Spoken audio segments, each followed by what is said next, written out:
Здравствуйте, уважаемые телезрители! В эфире программа «Главное». Меня зовут Амир Цичоев. И сегодня речь пойдет о национальных проектах. Как уже по традициям будем встречать в этой студии всех представителей, всех 12 направлений национальных проектов. Сегодня у нас в гостях министр культуры Республики Ингушетия Микаил Базоркин. Микаил Дедыхелчин. Алейкум салам. И, мы слушали послание главы республики, да, мы слушали послание главы государства Федеральному собранию. Везде фигурировала культура, потому что культура, наверное, одно из самых важных направлений в развитии любого общества.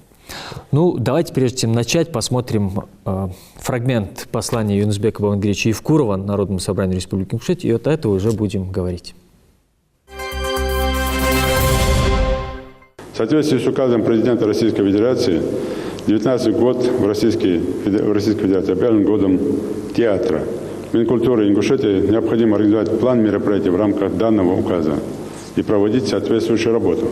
В предстоящем году необходимо также продолжить работу по созданию условий для стабильного и поступательного развития сферы культуры, обеспечения сохранности и пополнения музейных, библиотечных, архивных фондов республики.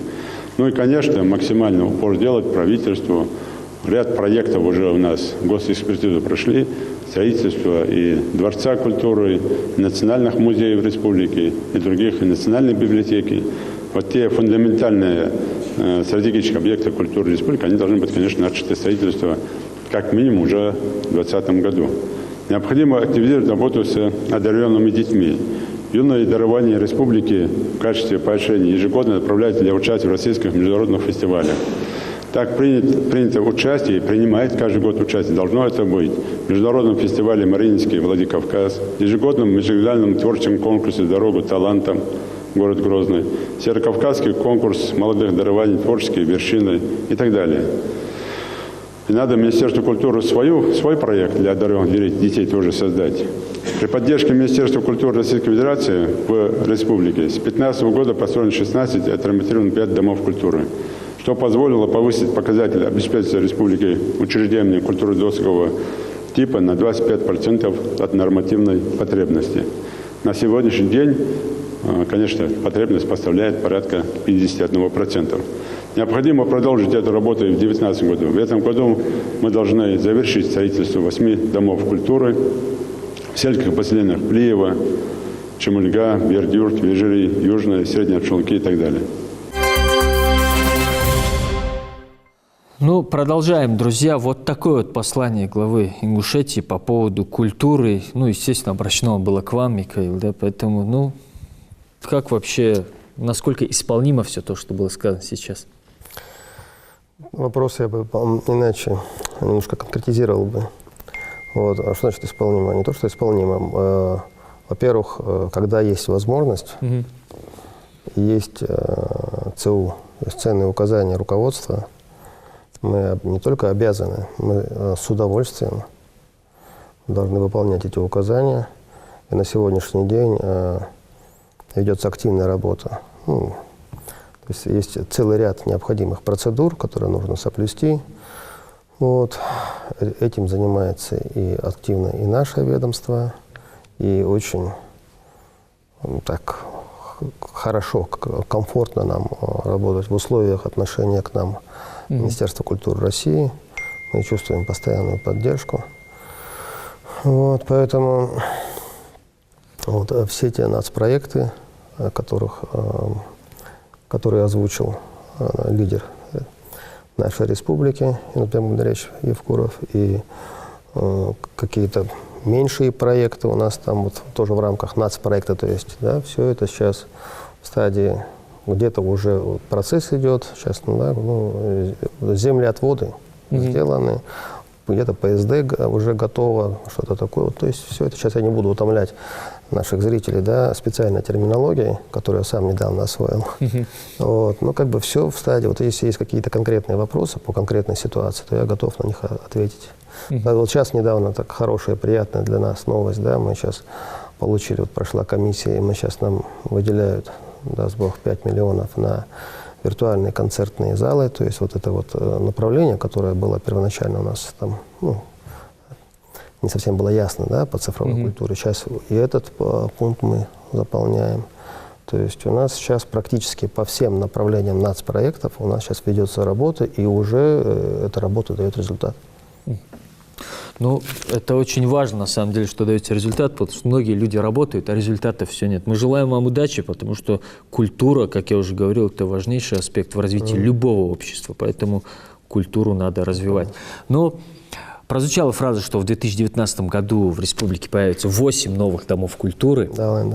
Ну, давайте то, что будет, оставим, мы обязательно и об этом поговорим. Но сейчас вот то, что появилось в республике за последние годы, потому что мы видим практически в каждом населенном пункте, проезжая, новое красивое здание Дома культуры. Не бывало интенсивный рост, то есть строительство ведется так активно и так интенсивно, как, наверное, не велось никогда с момента образования нашей республики, и не только в сфере культуры, но в данном случае, поскольку мы говорим конкретно в сфере культуры, то вот те дома культуры, которые уже там, Барсуки, Газиюр, там, во всех, вот, в Малгобекском районе, Назрановском, во всех районах практически, в Джайрасском планируется, вот сейчас начнется.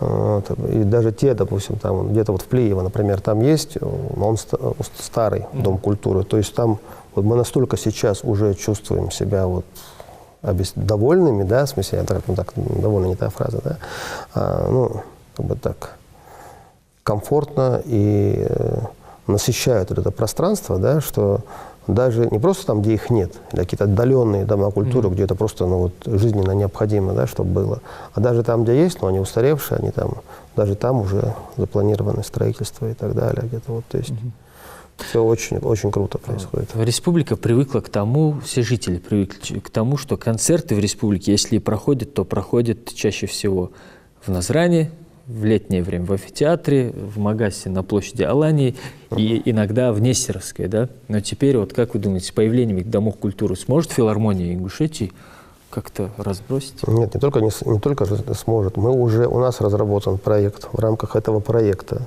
регулярно наши коллективы подведомственные регулярно выезжают в наши новые дома культуры. Причем выезжают не как прежде, да, вот в дневное время, потому что, если, допустим, это рабочий день, значит, люди либо они не работают, либо они должны в рабочее время с работы уйти, и там много-много всяких.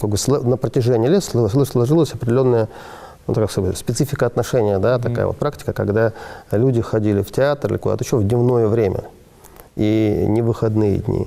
Сейчас как-то, да, вот это вот начинает меняться. Вот. И не то, что начинает, это уже меняется. То есть наши коллективы выезжают, за исключением детского коллектива, выезжают в вечернее время.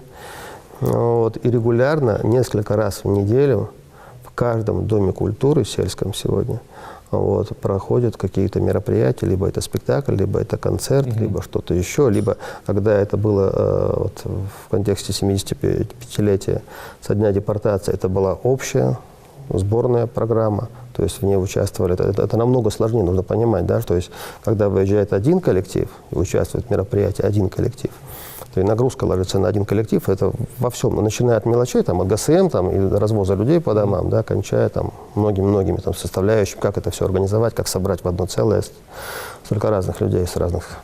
Вот то, что касалось депортации, да, вот все концертно-зрелищные коллективы участвовали вот в этом мероприятии, и все выезжали ежедневно, то есть практически в один из домов культуры, почти вечером играли, потом их всех развозили, то есть вот этот процесс был очень насыщен. И сейчас он, то есть, на мой взгляд, сегодня на селе как-то вот, помимо того, что там школы появились, да, еще что-то, детские садики появляются, там культурно-досуговая жизнь, и с детишками там кружковая деятельность, и какие-то развлекательные и познавательные, вообще, то есть социальные программы. Вот дома культуры дают для всего этого возможность, и все это уже начинает там очень активно вживляться. Я вас понял. Ну, друзья, лучше один раз увидеть, чем 100 раз услышать, да, как говорится. Давайте посмотрим материал наших корреспондентов о том, как открывали новый Дом культуры в сельском поселении Ачылки.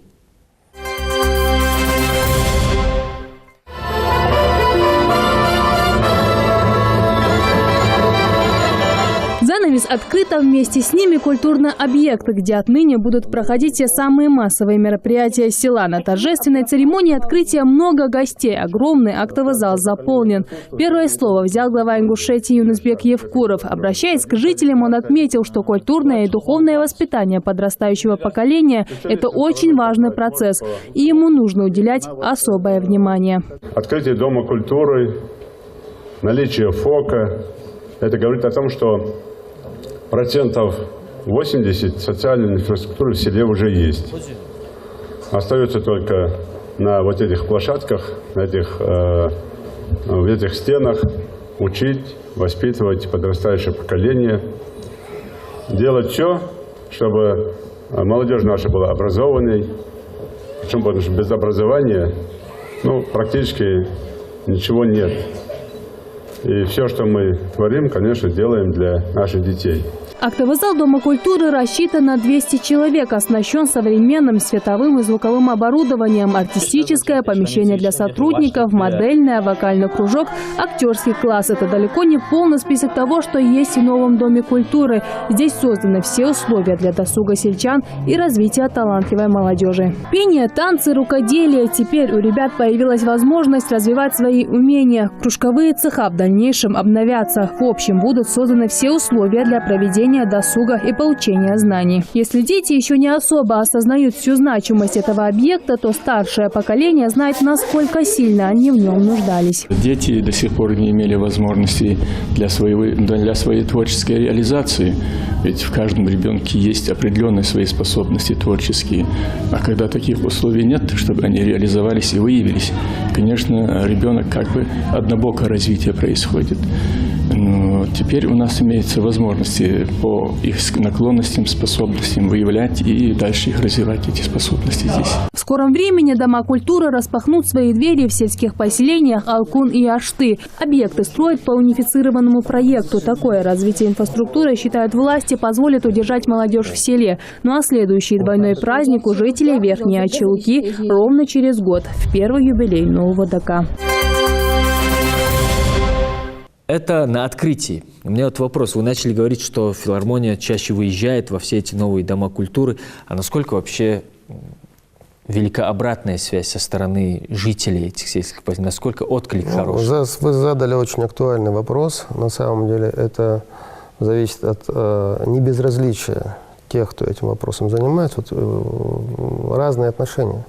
То есть, так вот, было бы нечестно сказать, что у всех одинаковый подход к этому вопросу. Да, во-первых, разный уже сформировавшийся по различным причинам на протяжении лет менталитет, как ни странно, хотя мы живем все в одной республике, в каждом селе, немножко так разнятся менталитеты. Плюс разные отношения администрации, разные отношения администрации наших подведомственных. Где-то вот я говорю, если там нет людей, допустим, мало людей в зале, я, требую какие-то выстраиваемые иные формы, да, вот взаимоотношений, профессиональных взаимоотношений и там на местах и так далее, потому что администраторы должны работать и с той, и с другой стороны, и доводить, как-то правильно информировать жителей.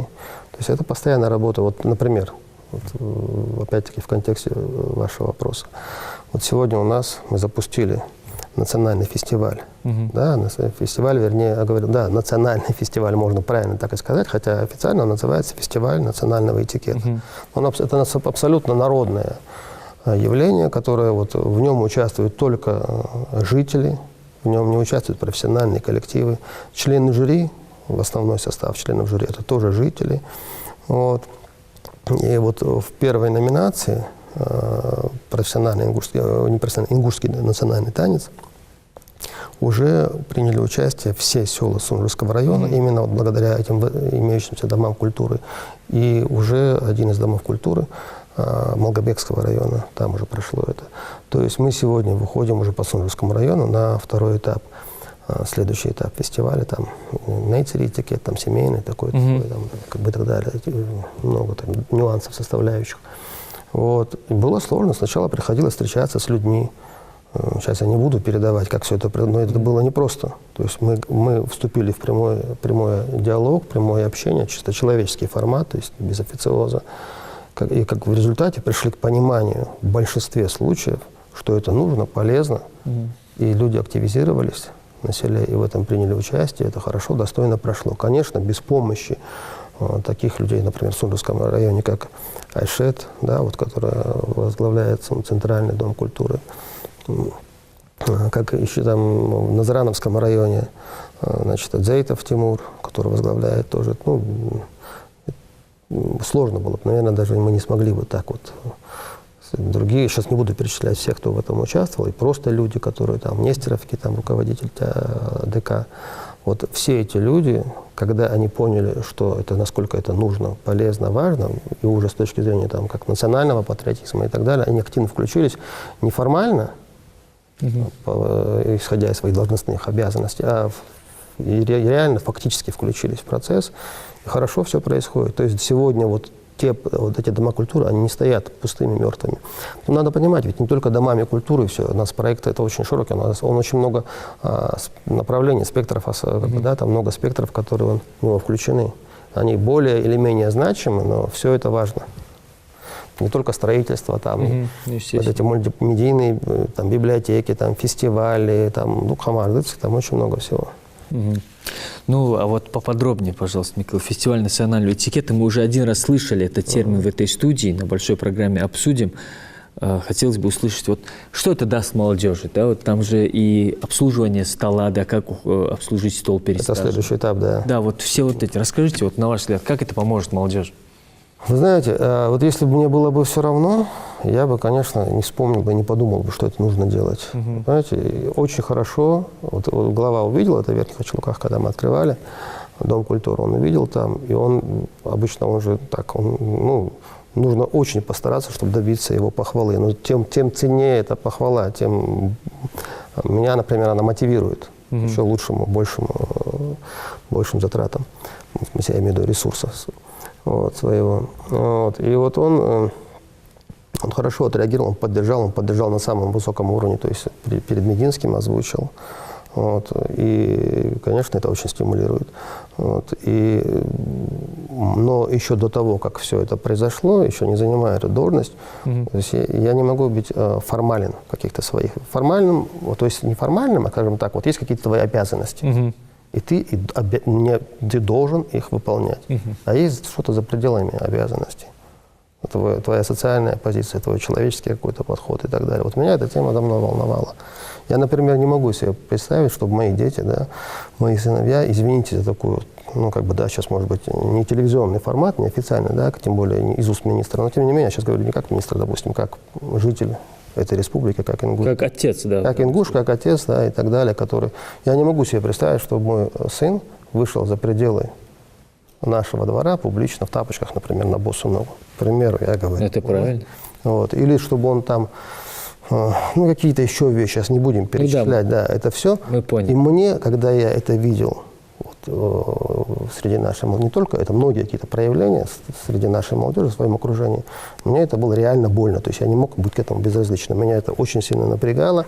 И я понимал, что меня лишает самого главного, меня лишает основы, права на самооценку, просто на гордость. Знаете, меня лишают бренда, который меня делает уникальным. То есть я всегда выхожу за пределы, да, я хвастаюсь, какие мы, что мы и так далее. Вот это моя гордость, которую несу, и которую я заражаю других. И делаю все. Вот я в метро, если еду, да, я уступаю какой-нибудь бабушке, стараюсь, чтобы она поняла, кто я по национальности. То есть какие-то вот такая жизненная позиция. И когда эти люди по различным причинам, неважно, сейчас не будем опять-таки обсуждать, чем они мотивированы, они отнимают у меня это право, понимаешь, и я считаю, что это, ну, по крайней мере, по меньшей мере, несправедливо, потому что я себе и в своей семье этого не позволяю. Это правильно. У нас звонок, мы вас слушаем, говорите. Алло, мы вас слушаем. Здравствуйте еще раз. Вот я хотела бы спросить, на ваш взгляд, какая должна быть национальная идея? Национальная идея, спасибо. Ну, национальная идея. Очень жесткий вопрос задали. Почему жесткий? Да, жесткий. Объясню почему. Потому что либо нужно делать на эту тему отдельную передачу, он очень емкий. Это кажется, что вот так вот одной фразой можно конкретизировать, что такое национальная идея. В моем случае для меня одна из основных составляющих, одна из позиций моих, это, как бы так, возможность с гордостью нести бренд, свой национальный бренд. То есть, а что такое мой бренд в моем случае? Это принадлежность к галгаевскому сообществу. Вот это самое главное право, то есть на этот бренд. Понимаете? А вот как вы думаете, Михаил, а где создавать эту идею? Где она куется, эта идея национальная? Здесь, а где она еще может куироваться? Нет, опять-таки, тут, понимаете, тут все намного сложнее. Вот сейчас в двух словах. Вот человек, который, вот он не пробовал какую-то пищу, да, он слышал про то, что там кто-то что-то ест. Хорошо или плохо? Пока он не попробует сам, ему это может нравиться или не нравиться, он будет к этому относиться так, как к чему-то постороннему. Есть люди, которые сегодня не задумываются о каких-то вещах в силу определенных причин. Они не погружаются в эту тему. А есть, которые с детства в это погружены. И у них постоянно, вот здесь вот в голове, в сердце этот процесс происходит, он формируется, он может меняться, идеи меняются, убеждения могут меняться. На протяжении жизни мы живые люди, да, ничто не стабильно. Время нестабильно, мы нестабильны, наши убеждения, к сожалению, по жизни, в этом глупо упрекать, тоже в чем-то нестабильны. Вот, но когда человек в этом, у него есть четкая, как бы, да, вот какая-то позиция для него самого, хотя, опять-таки, ему относительно в этом состоянии он ищет какой-то гармонии, хотя очень сложно ее найти. Вот, и кто-то вот не задумывается, и с ним вступаешь ты в диалог, тебя просто, если не слышит, человек, который тебя не слышит, он в этом не виноват. Если человек этого не знает, если он об этом раньше не думал, и ему просто комфортно вот так жить, и ты приходишь к нему с какими-то своими там высокими идеями, чем-то еще, если он чем-то конкретным не мотивирован, либо работой, либо там деньгами, либо чем-то еще, либо какой-то конкретной выгодой, а здесь у него молчит все, ты с ним в диалог не вступаешь. Он формально тебя даже выслушает, но либо он просто начнет как бы тебе какие-то аргументы, свои антиаргументы, потому что он не хочет напрягаться. Вот не хочется человеку там одеваться так, как, допустим, вот опять-таки возвращаемся там, или там вставать, не приставать, а вставать во весь рост, или что-то еще делать, да? Вот. Это же напряжно. И он аргументирует тебя, он найдет повод, почему правильно так, как он делает, а не так, как ты считаешь правильным. Потому что всегда сложнее что-то сделать, чем не сделать. Да, это совершенно верно. Всегда Я немножко ушел сейчас от заданного вопроса, но я коротко озвучил. Для меня это бренд. Бренд – это принадлежность. Туда уже входит все пространство. И адат, и там. Это просто, как вот говорил человек, которого я очень уважаю по жизни, да, благородный человек, даже спит красиво. То есть это либо ты всегда вот в этом пространстве находишься, либо ты где-то позволяешь себе за него выходить и так далее. И тут все очень сложно. Очень. Нельзя быть, с одной стороны, максималистом в этом случае, но какие-то принципы нельзя. За черту выходить тоже нельзя. Ну ладно, раз мы немножко отошли от темы, я тоже задам вопросы, раз уж тяжелые вопросы пошли, да? Как вы думаете, национальную идею лучше строить на основе спорта или образования? Очень четко отвечу на этот вопрос. Спорт, культура и образование, да, три кита, на которых стоит как бы, формирование любого уже сформировавшегося, любого созревшего и, скажем так, поднявшегося на какой-то определенный социальный уровень, интеллектуальный там, и так далее, физический, там, культурный уровень вот, общества. То есть, но если так условно, как бы так иносказательно об этом сказать, ну, для того, чтобы быть красивому телу, желательно иметь умную голову. Естественно. Знаете, одно без другого невозможно. Поэтому, если ты занимаешься спортом, у тебя хорошее тренированное тело, и при этом ты занимаешься образованием, значит, соответственно, у тебя еще и мозг, да, образованный, и плюс у тебя еще культурное лицо интеллигентное, потому что ты человек культурный. Ну, это идеальный, да, идеальный человек. Идеальный человек получается. Почти. Да. Но в любом случае спасибо, очень интересное мнение. Друзья, мы не можем не показать вам еще один сюжет о Доме культуры. Он построен в сельском поселении Мужичи. Почему я, когда выбирал материал, выбрал именно такой разброс? Потому что там Очелки, здесь Мужичи. Мы хотели еще дальше зайти, но решили пока подождать с этим. Потому что чем дальше от центра, мне кажется, от Магаса, да, тем как-то весомее все-таки этот Дом культуры. Чем дальше от центра, знаете, вот я всегда говорю, опять-таки, у меня иногда бывает, я поскольку по нескольким своим образованиям человек творческий, у меня немножко такие бывают какие-то литературные, гуманитарные, скажем, какие-то такие опусы. Я говорю, там далеко, например, в горах, да, люди еще краснеть не разучились. Поэтому нет, там где-то так вот. Да, вот именно там и построили Дом культуры в сельском поселении Мужичи. Внимание на экран, после вернемся.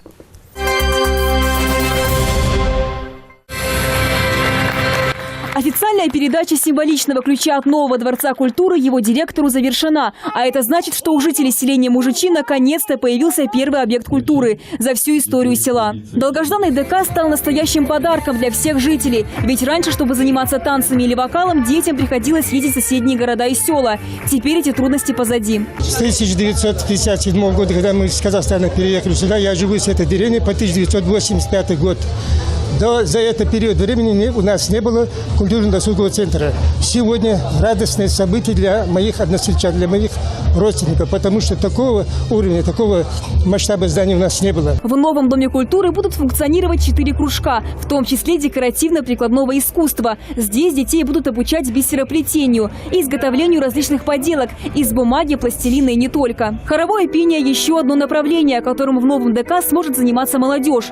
Не забыли и про любителей изобразительного искусства. Просторный класс для занятий ИЗО уже ждет первых учеников. Еще один кружок для занятий хореографии, где ребята будут обучать не только лезгинки, но и танцам народов мира. Раз, два, три, 4, 5, 6, 7, 8. Еще до открытия Дома культуры дети смогли заранее записаться в понравившийся кружок и познакомиться с преподавателями. Желающих, кстати, набралось более 60 воспитанников. В новом ДК расположена и большая библиотека, в которой собрана научная литература, детская и, конечно же, классика. Открытие объекта обеспечило и дополнительные 20 рабочих мест. Поздравить жителей села с долгожданным событием приехал и глава Ингушетии Юнусбек Евкуров. Где-то к концу 2020 года или 2020 года у нас все села будут с такими хорошими домами культуры.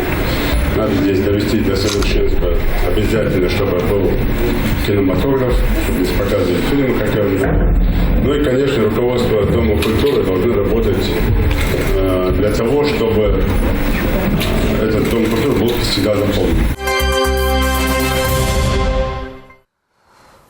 Ну, вот так, друзья. В Мужичах тоже появился свой дворец культуры. И это на самом деле очень приятно. Проезжаешь, когда я часто езжу в горы, и когда едешь, ты прям видишь, красавец стоит. И там всегда машины стоят, там всегда много людей во дворе. Это очень хорошо, на самом деле. Это очень прекрасно. Детишки там занимаются в кружках активно. Вообще в этих домах культуры, вот, особенно в некоторых из них, очень активно сейчас занимаются образованием детей. То есть имеется в виду не прямое образование, да, понимаете? Я понял. Ну, Михаил, что еще планируется в республике построить, отреставрировать, починить, не знаю? Ну, много, очень много. То есть вот настолько обильно все это происходит, то есть вот на самом деле, просто как человек, просто как гражданин, я поражен вот этому обилию. То есть то не было вообще ничего, да, и мы выступали, там, наши театры, коллективы выезжали, выступали где-то в спортзалах, там, зимой на скользком полу или где-нибудь на кухне, да, в столовой, то вдруг такой объем, такие возможности здесь, у нас, дома, там, удивительно. У нас там, я говорю, там, направление цифровая культура, там, творческие кадры, которыми сейчас нужно заниматься, да, это и внутреннего бюджета. У нас планируется там строительство в перспективе 4 центров культурного развития. Еще вот в Магасе есть, вот планируется еще там Малгобек, Назрань, Карабулак, 4 еще ЦКР планируется. Вот, помимо домов культуры. У нас там, значит, по библиотекам очень интересная работа идет. У нас по ДШИ, значит, мы должны, там и аппаратура какая-то уже подписана, да, сейчас там и пианино, вот там, по-моему, 30 с чем-то инструментов поступает, еще какое-то то есть оборудование, и кинооборудование сейчас вот этим занимается. Очень много всего. Очень много всего. Вот сейчас просто вот это нужно брать просто лист бумаги и смотреть, как вот правильно все. В общем, очень много работы, да? Очень много, не то что работы, очень много приятной работы. Да, нужно ездить, нужно заниматься, да, и какие-то другие проекты. То есть, допустим, тот же театр, которым я сегодня занимался, которым мы не мечтали, вот сейчас строительство этого театра, строительство филармонии, строительство библиотеки, строительство музея.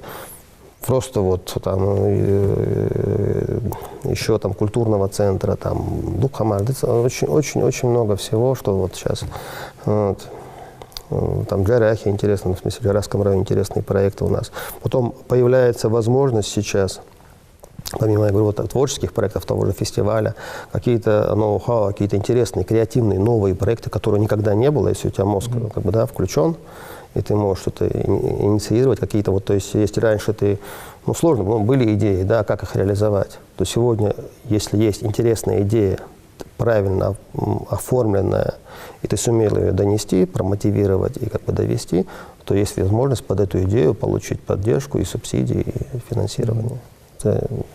Такого идеального времени я не помню, честно говоря. Но в любом случае мы желаем вам и удачи. Есть такие проекты, кстати, которые мы уже провели. Вот новые проекты, не запланированные, вот в рамках года театра и так далее. Тот же самый проект «Легенды города», тема отдельной передачи. Вот в этом году пойдет финансирование федеральное уже на этот проект. Что за проект? Это проект, есть идея, с которой я, в принципе, этот проект, опять-таки, мной сформирован, и кейс проекта был давно готов, как бы заготовка была раньше, а сейчас я его просто сформулировал, аккумулировал, и все это подал, и Москва, то есть Министерство культуры, отдел, он заинтересовался, слушай, ноу-хау такого не было, интересно. То есть есть понятие, вот есть этнокультура, этнодеревня, да, а есть немножко другое, а я говорю, нет, это совершенно другое. Вот каждая наша башня, оттуда вышел какой-то определенный тейп, род.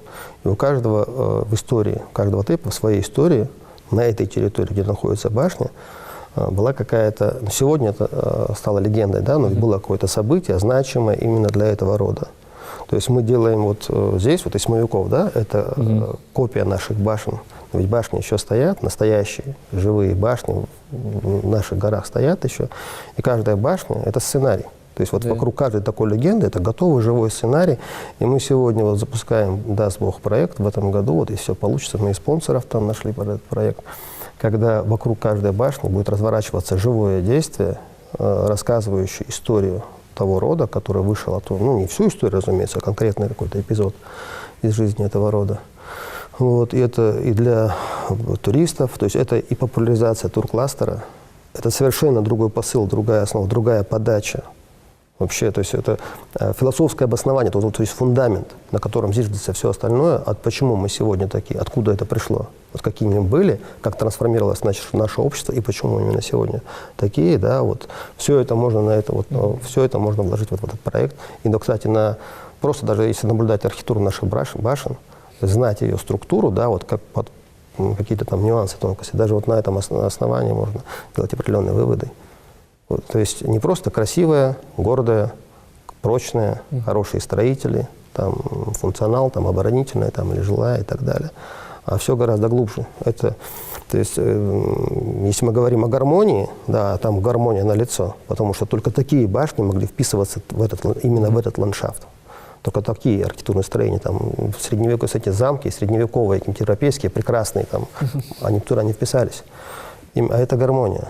А гармония, эстетика, это уже, и там еще целый ряд составляющих, это уже основа цивилизационного мышления. То есть, когда мы говорим не село, а город, в котором была цивилизация, в котором были много там, как бы, да, много было составляющих, цивилизационное общество.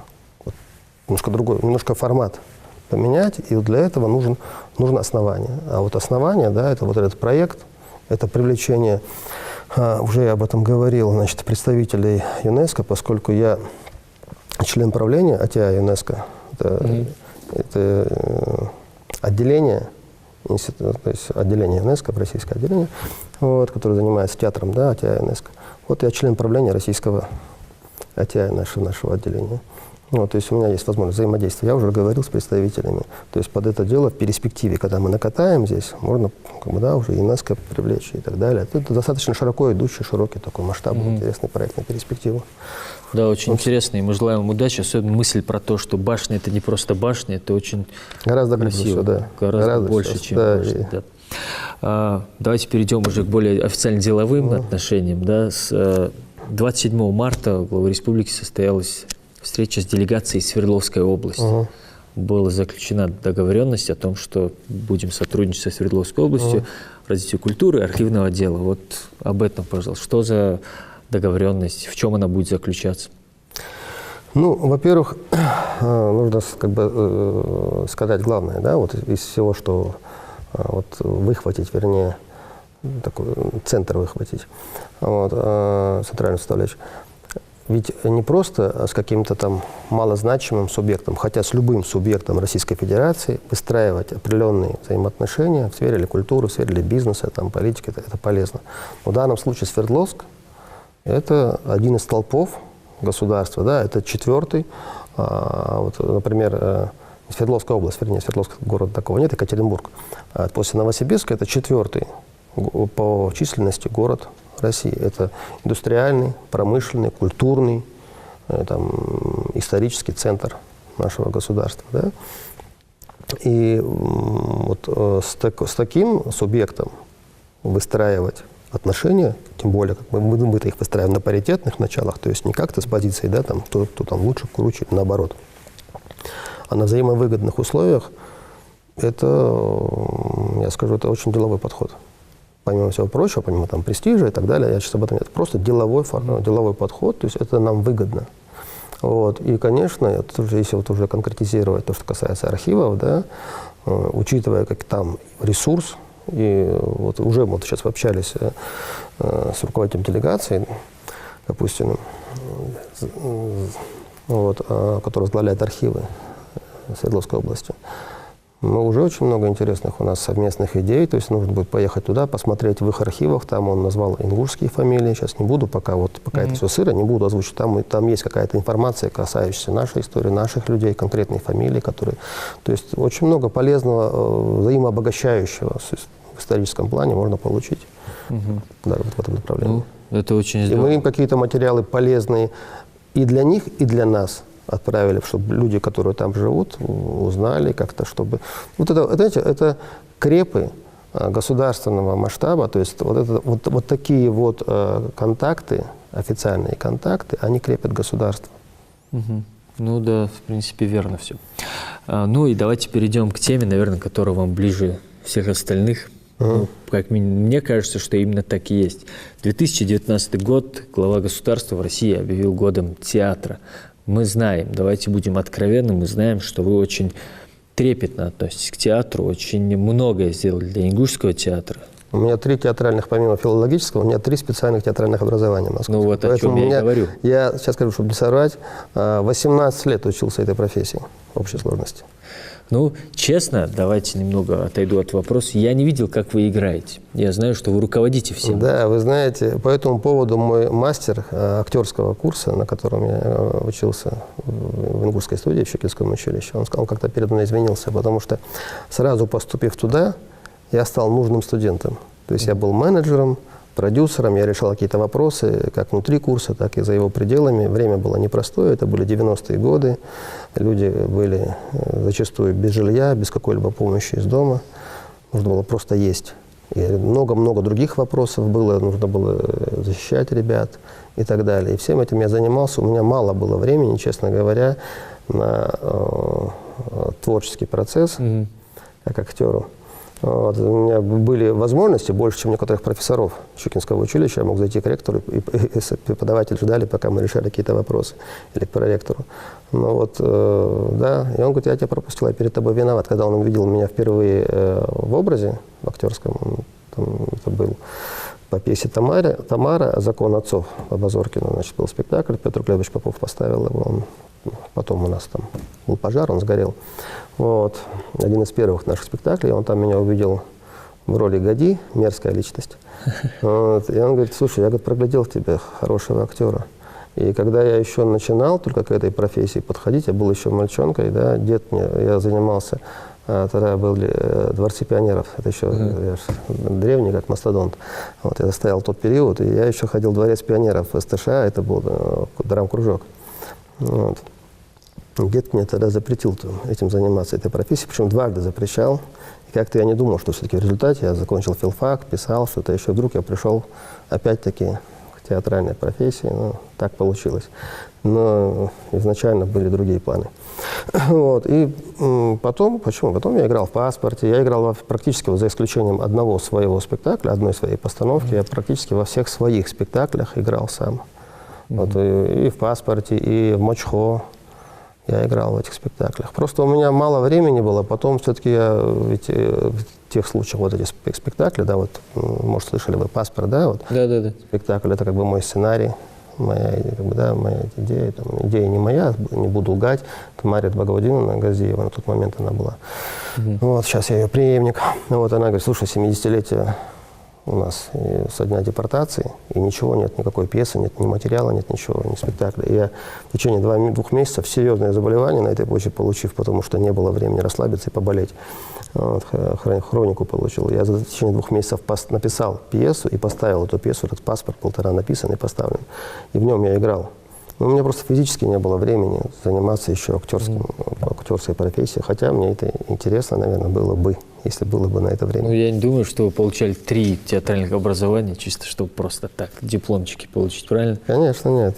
Ну, в любом случае, давайте поговорим об ингушском театре. Да? Многие люди буквально еще, буду говорить от своего имени, еще буквально лет 7-8 назад, когда я слышал ингушский театр, у меня возникал вопрос в смысле.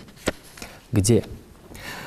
А сейчас я был на нескольких постановках, признаюсь сразу, мне они понравились. Вообще, как тяжело было построить театр в Ингушетии? Я понимаю, что вы тоже приложили к этому. В какой жесткий вопрос опять. Господа, вы сегодня сыпете вопросами очень злободневными, очень актуальными, очень нужными вопросами. Каждый вопрос достоин передачи. Тяжело ли было? Вот тяжело ли было? Всегда спрашивали, как это было? Но вот тяжело ли было? Это совершенно уже другое направление, другой вектор вопроса вы задаете. Конечно, тяжело было. Тяжело было и тем, кто был до нас. Тяжело было с момента, когда этот театр был, ну, вы знаете, да, история, был сначала там один театр в Грозном, потом он стал Ингушским, потом из него выделился Ингушский, вот, потом этот Ингушский переехал сюда, вот, потом появились мы, ну, ТЮЗ был, значит, и Ингушский театр был национальный, потом появились мы, но мы создавали свой театр, тогда это был театр-студия, Ингушский театр-студия, да, как экспериментальную лабораторию. Вот, основой этого театра послужила Ингушская национальная студия, выпускники Сечукинского училища, которых я обманом фактически заманил в Ингушетию, потому что все хотели остаться в Москве и могли остаться в Москве. То есть я не позволил этому уникальному организму вот раствориться и исчезнуть. И сегодня и все понимают, что я не напрасно это сделал. Вот. Позже он уже стал русским Мосдрамтеатром. Вот. И, конечно, первоначально, когда мы сюда приехали, было абсолютно непонимание. То есть нас забрасывали на сцене, там петарды вылетали на сцену, мандарины и так далее. Мы играли на 10-12 человек в зале. Мы играли в ужасающих условиях. Нам нечего было в буквальном смысле этого слова есть. Нам негде было хранить декорации, нам негде было собираться, нам негде было жить. И, понимаете, и вот если нам дали, допустим, вот в этом самом, на автовокзале помещение, чтобы мы там могли просто собраться. У нас был один стул, на котором я сидел, все остальные стояли. Нам сидеть было даже нигде.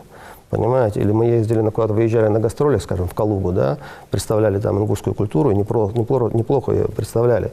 Днем цветы и овации, а вечером эти цветы собирали, чтобы как-то что-то поесть.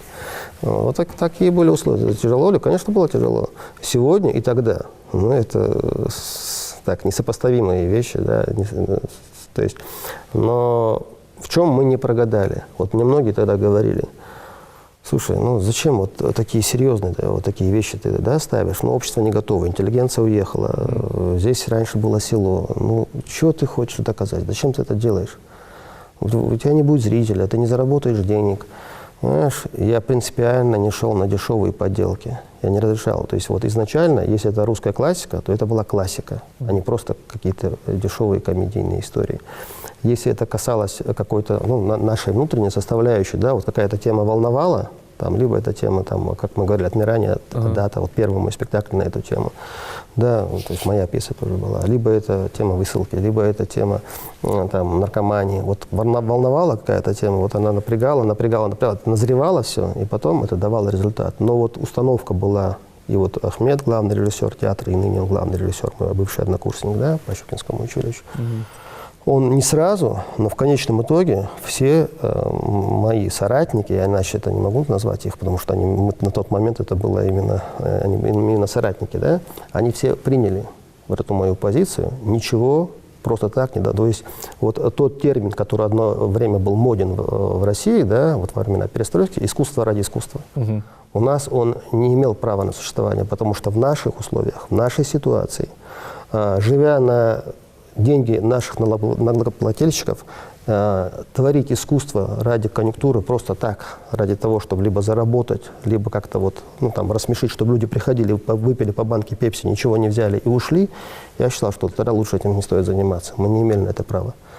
Поэтому мы делали только то, что мы считали социально важным, необходимым, то, что нас волновало, и мы до конца были порядочны по отношению к потребителю того, что мы, да, вот, к своему зрителю.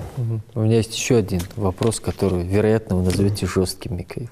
Давайте. Ну вот бывает, ну, вот, когда я слушаю вас сейчас про цветы, которые приходилось перепродавать, чтобы поесть. Это ужасно, на самом деле, друзья. И спасибо тем, кто и вам, и тем, кто с вами прошел через это все, потому что это действительно, не знаю, что бы делал я. Но у меня вопрос. Мы их не перепродавали, буквально в смысле этого слова, конечно, мы не стояли, их не продавали, все было проще, но да. Да, но находили возможность как бы сделать бартер, да. Не все, разумеется, не светились при этом. В таком деле у каждого человека наступает момент, когда кажется, вот все, я дальше не выдержу. И хочется уже опустить руки и уйти работать, не знаю, в юристы, совершенно неважно куда. Вот что помогло вам вот, не опустить руки, все-таки додавить до конца и добиться того, чтобы театр процветал? Прежде всего воспитание. Прежде всего воспитание и мое детство, и то, где, как и с кем я вырос, то, что я слышал с детства, обслуживая эти столы, понимаешь, с кем я вырос. Основа это, а потом уже все остальное. То есть соврать и сказать, что не было таких, вот это, ну, это неправда. У любого человека в определенной ситуации возникает желание все послать и сдаться и поплыть просто легко по течению. Тем более, если есть такая возможность. Но в том и разница. Да, вот есть сильная личность, а есть просто личность или слабая личность. Кто-то понимает, что вот эта минута слабости, он не пускает себя. Это, да, у него это приходит, это желание, и даже как соблазн. Иногда даже вечером можно помусолить его ради того, чтобы как-то так разрядить самого себя. Но ты же отлично знаешь, что никогда так не поступишь. Ты поступишь так, как надо поступить. Ты поступишь правильно, если ты поступишь правильно, да. Хочешь чего-то добиться.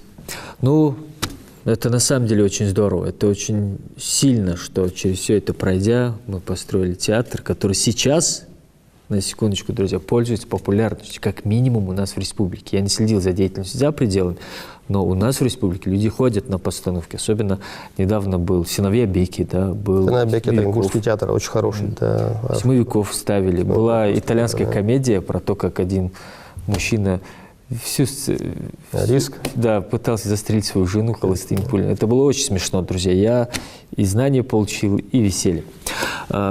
Давайте вернемся снова, отойдем немного от театра. Я оставил, наконец, вопрос о детях. Глава Ингушетии в своем послании озвучил, что нужно свой какой-то проект придумать для одаренных детей. Чуть не сказал одарованных, да? Хотя в каком-либо контексте, наверное, подойдет. Одаренные дети в Ингушетии, их много. Я считаю, наши дети очень смышленые. Вот. Совершенно согласен с вами. Генетически талантливые люди.